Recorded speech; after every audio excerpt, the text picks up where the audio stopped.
इस चैनल पे आपका फिर से स्वागत है दोस्तों। मूल अधिकारों से जुड़े हुए 3 प्रकार के जो मूल अधिकार हैं उसको आज देखेंगे। यही हमारे आज के डिस्कशन का विषय है। तो इसके अंतर्गत अनुच्छेद 23 से लेकर 30 तक के आते हैं।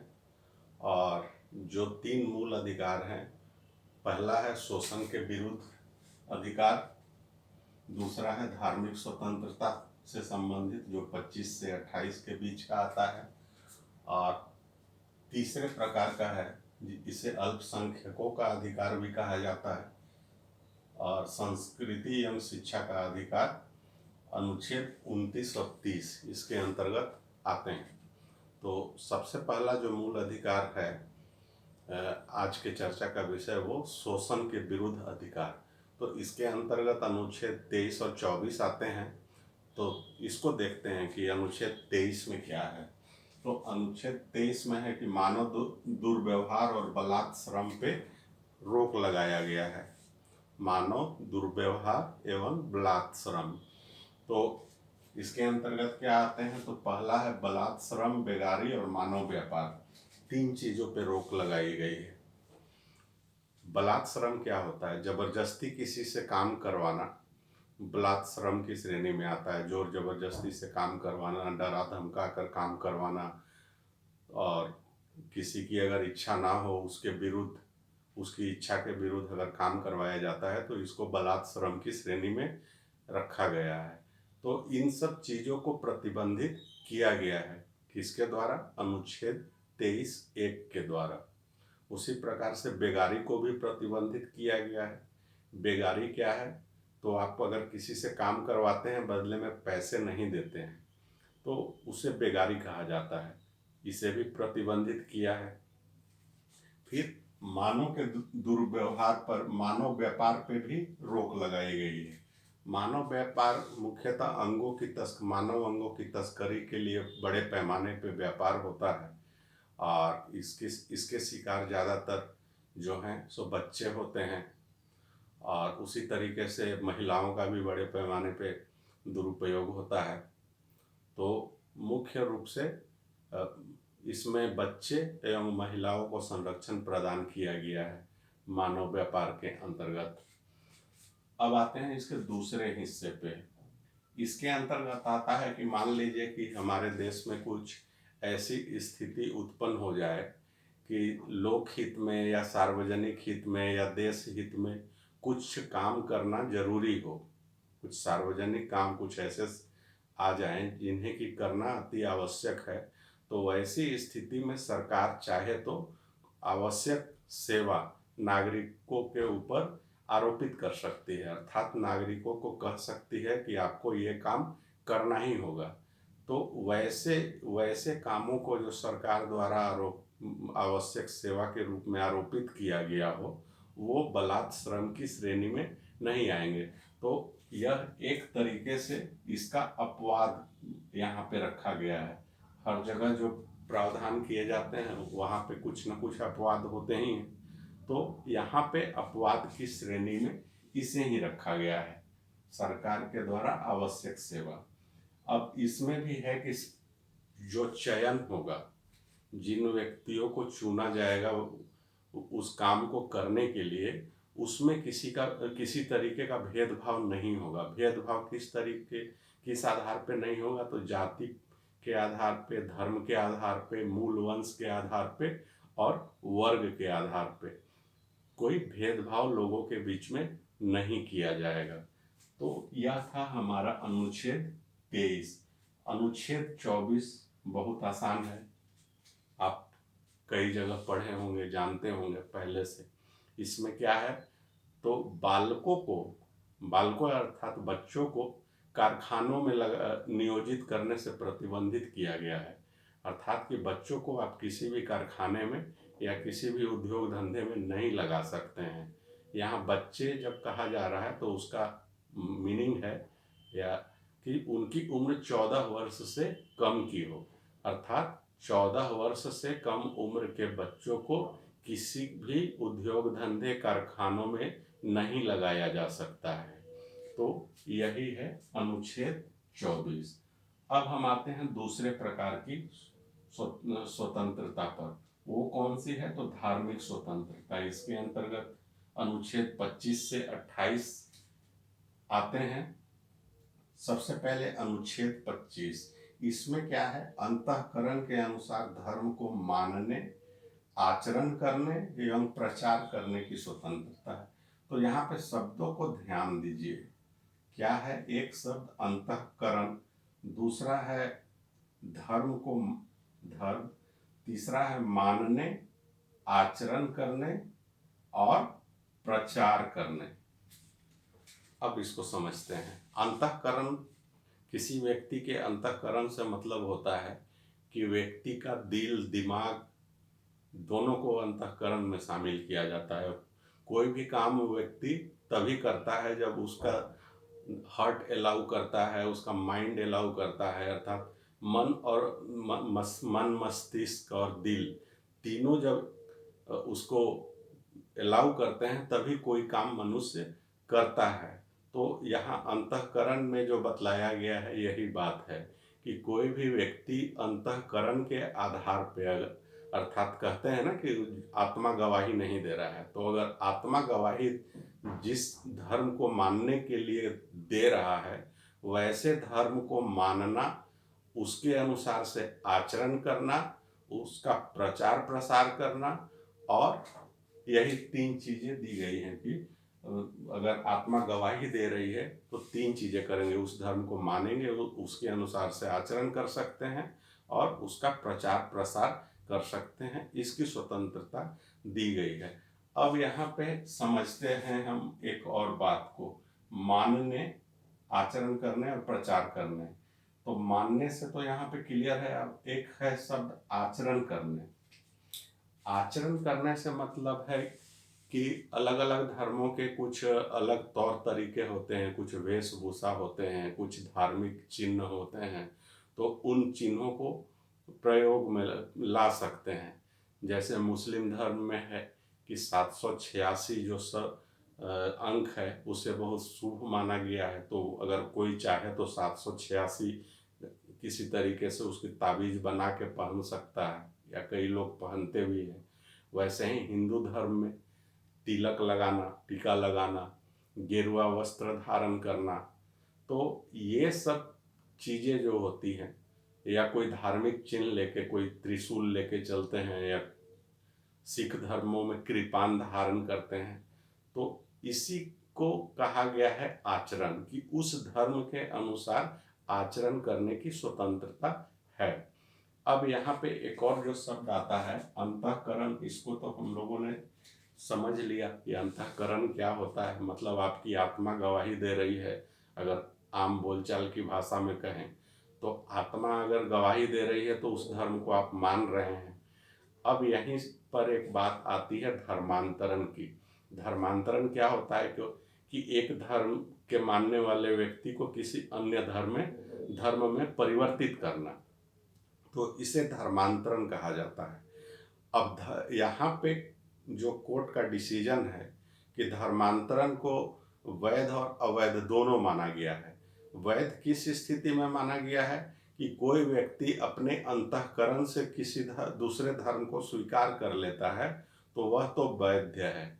लेकिन अवैध किन स्थितियों में माना गया है? तो उसके 3 कंडीशन दिए गए हैं। वो 3 कंडीशन कौन कौन से हैं? तो बल, कपट और लोभ।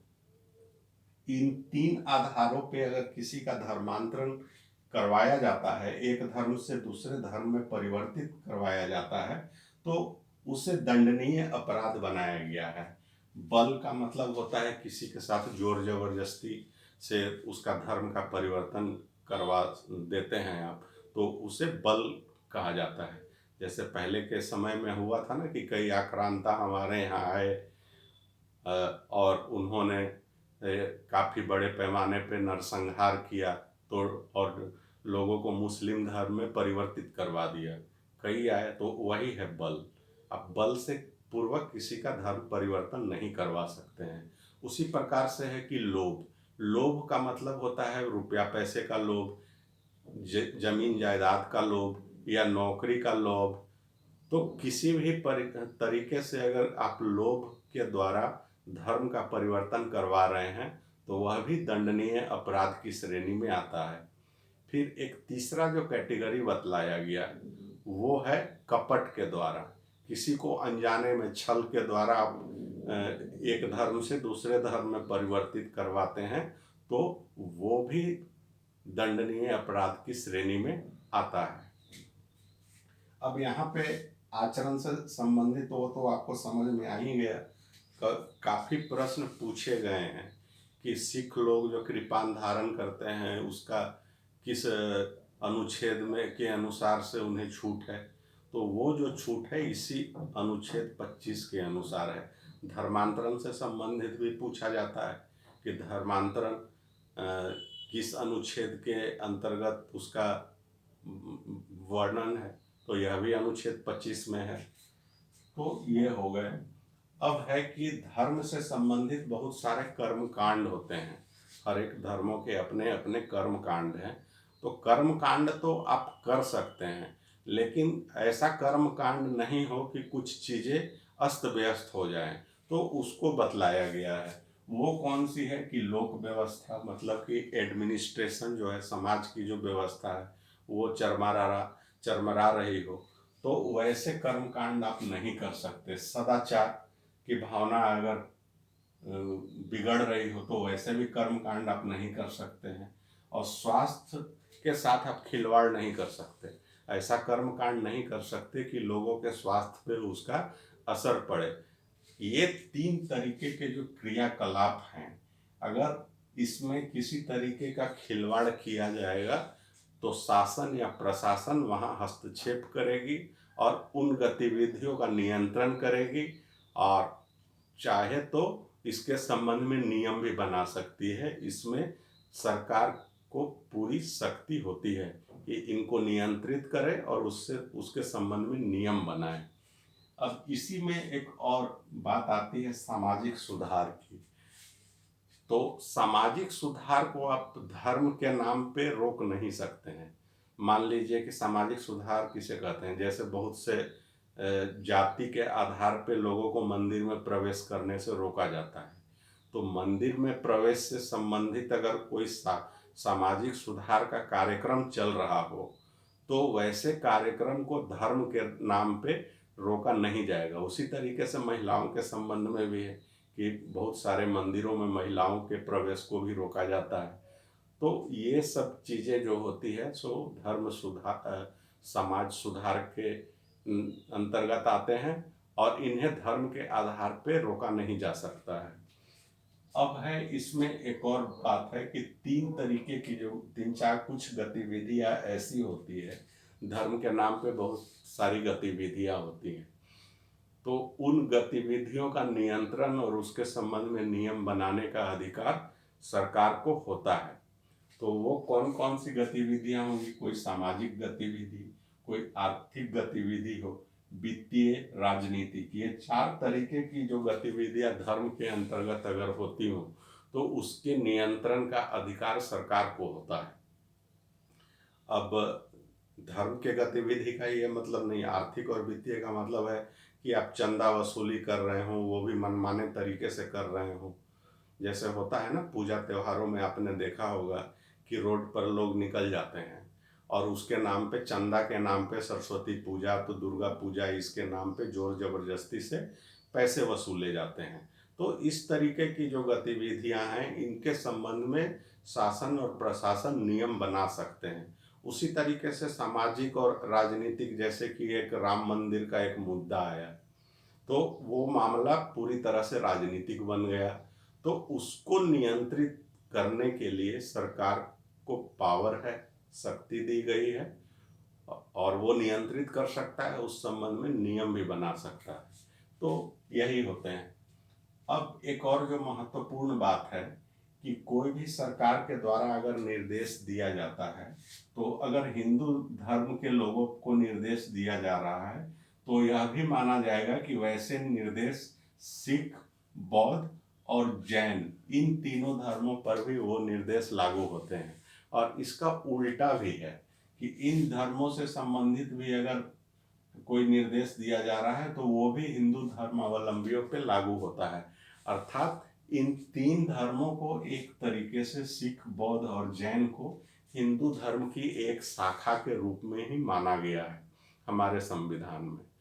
तो हम समझते हैं कि अनुच्छेद 25 आपको क्लियर हो गया होगा। अब आते हैं हम अनुच्छेद 26 में। तो इसमें क्या है, तो धर्म से जुड़े कार्यों के प्रबंधन का अधिकार है। अर्थात धर्म से संबंधित जो भी कार्य होंगे उसका प्रबंधन, मैनेजमेंट करने का अधिकार आपको होता है। जैसे कि दुर्गा पूजा हो रहा है तो वो एक दुर्गा पूजा का मैनेजमेंट, प्रबंधन किस तरीके से होगा, तो जो समिति होती है वहाँ पे जहाँ पे दुर्गा पूजा मनाया जाता है तो वो अपने तरीके से उसका प्रबंधन करती है। हाँ, उसमें प्रशासन और पुलिस की ये भूमिका होती है कि वो भीड़ को नियंत्रित करना और ये बाहर की जो चीज़ें होती है कि किसी तरीके से अव्यवस्था न फैले उसको नियंत्रित कर सकती है। लेकिन जो आंतरिक जो भी बातें होंगी जो मैनेजमेंट की, वो पूजा समितियां जो होती हैं वही करती है और उनका ये अधिकार होता है। अब हम आते हैं कि धार्मिक संस्था की स्थापना, अर्थात कोई पूजा त्यौहार अगर करना है तो वही समिति बनाई जाती है या कोई संस्था बनाई जाती है। तो वो संस्था बनाने की स्वतंत्रता हमारे संविधान में दी गई है। उसी तरीके से है कि संपत्ति का अर्जन और उसका प्रबंधन, जो कोई भी धार्मिक संस्थाएं होती हैं या ट्रस्ट कह लें उसको, मंदिरों, मस्जिद, चर्च, इन सब धार्मिक संस्थानों से जुड़े हुए जो धार्मिक संस्था जो है इनसे जुड़े हुए तो होते हैं, तो उनको संपत्ति अर्जित करने का अधिकार होता है। संपत्ति अर्जित अर्थात वो चल संपत्ति, जमीन जायदाद भी खरीद सकते हैं उस मंदिर के नाम पे या चर्च के नाम पे या मस्जिद के नाम पे जमीन खरीद सकते हैं और पैसा भी जमा कर सकते हैं और इसका उन्हें प्रबंधन करने का भी अधिकार है। अर्थात उसकी देख रेख भी करेंगे, उसका संचालन भी करेंगे। अब उसका वो उनका अपना तरीका हो सकता है कि किस तरीके से उसका प्रबंधन और संचालन होगा। तो साधारणतः यही होता है कि ट्रस्ट बना दिए जाते हैं और वही ट्रस्ट जो है सो वो संपत्ति से संबंधित जितने मामले होते हैं, अर्थात उनका अर्जन, खरीदना, जो चढ़ावा आता है उसकी देखरेख करना, उस चढ़ावे का उपयोग किस तरीके से होगा, वो सब सारी चीज़ों का प्रबंधन करने की स्वतंत्रता हमारे संविधान में दी गई है। तो यह अनुच्छेद भी आपको क्लियर हुआ होगा। अब हम आते हैं अनुच्छेद 27 पे। तो इसमें क्या है, तो धर्म विशेष को बढ़ावा देने के लिए राज्य द्वारा किसी प्रकार का करारोपण नहीं किया जाएगा। करारोपण मतलब टैक्स लगाना। तो आप देखते होंगे कि बहुत सारी गतिविधियों को बढ़ावा देने के लिए कुछ एक्स्ट्रा सेस लगाया जाता है, जैसे एजुकेशन सेस, रोड सेस। तो वो क्या होते हैं, टैक्स होते हैं। वो किस लिए लगाए जाते हैं, तो शिक्षा को बढ़ावा देने के लिए एजुकेशन सेस। इससे सरकार को अतिरिक्त एक संसाधन मिल जाता है, रुपए पैसे मिलते हैं, उसका उपयोग होता है शिक्षा को बढ़ावा देने के लिए। इसी तरीके से रोड बनाने के लिए अतिरिक्त कोष की स्थापना हो जाती है, तो इससे सरकार को सहूलियत होती है।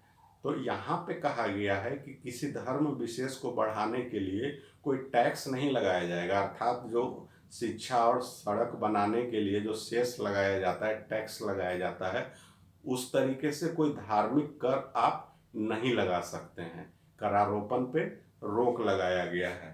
अब हम आते हैं अनुच्छेद 28 में। इसमें क्या है, तो शिक्षण संस्थाओं में धार्मिक शिक्षा एवं उपासना का जो प्रावधान होते हैं उनके बारे में प्रबंध किया गया।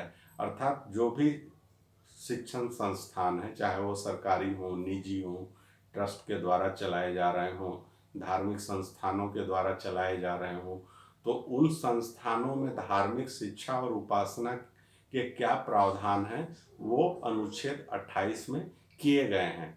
तो इसके प्रावधान क्या है, तो अगर कोई संस्थान पूरी तरीके से सरकारी है, सरकारी कहने का मतलब कि वो राज्य के द्वारा पूरी तरह से वित्त पोषित है तो वैसे संस्थानों में धार्मिक शिक्षा और उपासना की अनुमति नहीं दी जाती है। दूसरे प्रकार के जो संस्थान हैं जो ट्रस्टों के द्वारा चलाए जाते हैं, तो उनमें धार्मिक शिक्षा और उपासना दी जा सकती है। तीसरे प्रकार जो होता है कि अर्ध एक तरीके से मतलब सरकार के द्वारा मान्यता प्राप्त होती है उन संस्थानों को, और सरकार के द्वारा अनुदान भी दिया जाता है। मतलब पूरी तरीके से फंडिंग नहीं किया जाता है, लेकिन कुछ मात्रा में अंशदान किया जाता है अनुदान के रूप में, 30%, 50%, जो भी हो। तो उस तरीके के संस्थानों में क्या प्रावधान होंगे धार्मिक शिक्षा और उपासना में भाग लेने के लिए? तो उसके लिए 2 क्राइटेरिया बनाए गए हैं, 2 तरीके बतलाए गए हैं कि वहाँ पे जो लोग हैं, अर्थात छात्र हों या शिक्षक हो या अन्य स्टाफ हो, तो अगर वो वयस्क होंगे तो अपनी मर्जी से, वयस्क मतलब जिनकी उम्र 18 साल से ज़्यादा हो, तो वो अपनी मर्जी से धर्म शिक्षा और उपासना में भाग ले सकते हैं। और अगर इच्छा नहीं होगी तो नहीं भी लेंगे, उनके ऊपर जोर जबरदस्ती नहीं किया जा सकता। अगर अल्पवयस्क हैं, अल्पवयस्क मतलब जिनकी उम्र 18 साल से कम हो, तो वह उनको धार्मिक शिक्षा या उपासना में भाग तभी ले सकते हैं जब उनके संरक्षक या माता पिता हो इसकी अनुमति देते हों। अर्थात वैसे बच्चों को जो अल्पवयस्क हैं उनको धार्मिक शिक्षा और उपासना में भाग लेने से पहले उनके संरक्षक या माता पिता से अनुमति लेनी होगी। तो ये थे धार्मिक स्वतंत्रता 4 तरीके के। अनुच्छेद 25 में क्या था? तो धर्म को मानने, आचरण करने, प्रचार करने की स्वतंत्रता। अनुच्छेद 26 में धार्मिक कार्यों के प्रबंधन का अधिकार। 27 में धर्म विशेष की अभिवृद्धि के लिए करारोपण से रोक। और 28 नंबर में शिक्षण संस्थाओं में धर्म शिक्षा और उपासना से संबंधित प्रावधान। अब हम आते हैं अगले प्रकार का जो अधिकार है वो कौन से हैं? तो संस्कृति और शिक्षा का अधिकार। इसे अल्पसंख्यकों का अधिकार भी कहा जाता है। इसके अंतर्गत अनुच्छेद 29 और 30 आते हैं। तो सबसे पहले हम अल्पसंख्यक किसे कहा गया है वो हम जान लेते हैं। तो अल्पसंख्यक शब्द को हमारे संविधान में परिभाषित नहीं किया गया है, लेकिन अनुच्छेद 30 में 2 तरीके के अल्पसंख्यक बतलाए गए हैं, एक भाषाई और दूसरे धार्मिक।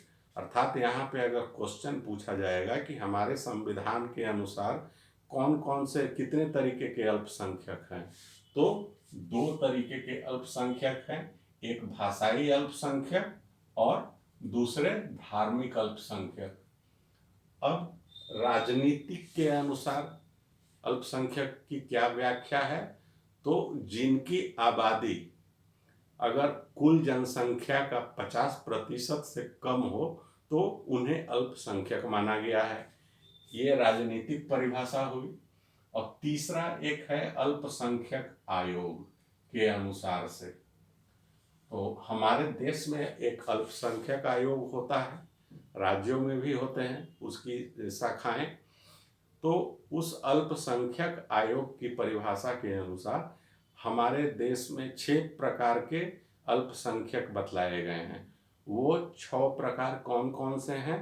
तो मुस्लिम, ईसाई, सिख, बौद्ध, जैन और पारसी, ये 6 अल्पसंख्यक है।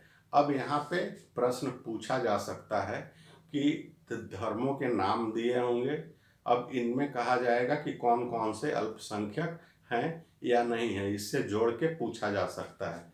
तो इसको आप याद रखेंगे कि 6 अल्पसंख्यक समुदाय हैं, वो हैं मुस्लिम, ईसाई, सिख, बौद्ध और जैन। किसके अनुसार से है?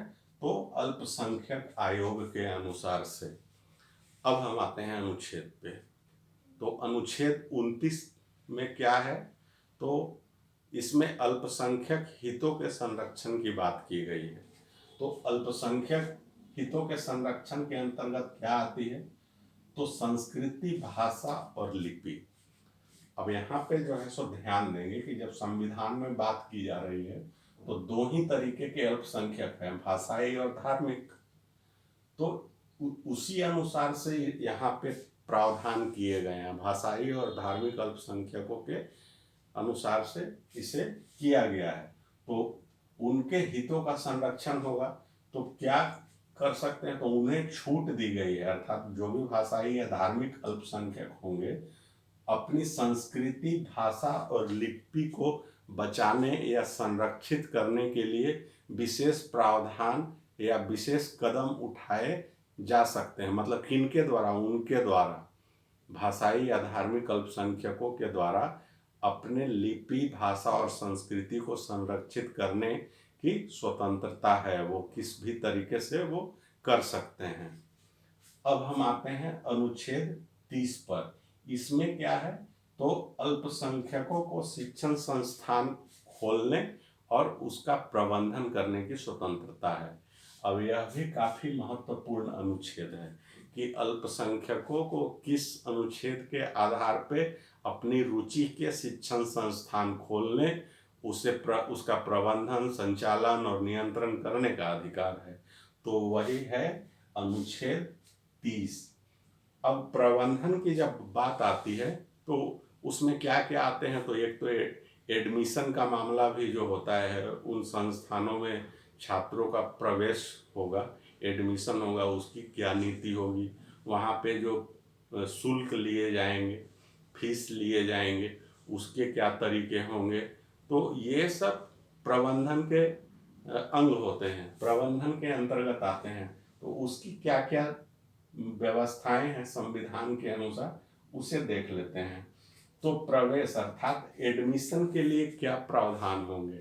वहाँ पे सिर्फ अल्पसंख्यक ही पढ़ेंगे या बहुसंख्यकों के लिए भी कोई जगह होगी?